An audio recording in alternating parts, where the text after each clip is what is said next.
আমি যদি স্ক্রিপ্ট লিখি যেখানে তোমরা দুজন কাস্টেড হওয়ার সম্ভাবনা আছে, করবে ইয়ে করতো। আমি এক্স্যাক্টলি প্রশ্নটা কৌশিক গাঙ্গুলিকেই করতে যাচ্ছিলাম যে এতদিন ধরে কেন কোনো ডিরেক্টর স্ক্রিপ্ট লেখেনি এবং কেন আরে আমাদের কাছে কৌশিক দা আসেনি? বুম্বাদা ছাড়া জয়া হাসান ছাড়া কিছু দেখতে পায় না। 10 বছর আগে আমাদেরকে খুঁজে নিয়েছিল, তারপরে ভুলে গেছে। তো তাহলে আনসারটা কি দাঁড়ালো? নিজেদের বিপদ ডেকে আনলি কিন্তু, হ্যাঁ? আনসারটা হচ্ছে এটাই। আজকে এটা বলে নিজেদের বিপদ ডেকে আনলি। আনসারটা হচ্ছে আপনারা লিখুন। আনসার পাওয়া গেছে তো? হ্যাঁ ধুবো আমি আছি। এবার রানাদা আছে, রানাদা।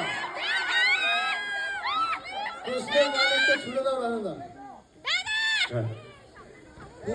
সবাই- अब की बार 30 पार। এটা বলেছি তো, এটা বলেছি, স্লোগানটা কি আরেকবার হবে? না না, আমার টেনে লঞ্চ করতে হবে, নাহলে ইউটিউবে দেখে নেবে। সোজাসুজি করে বল ভাই।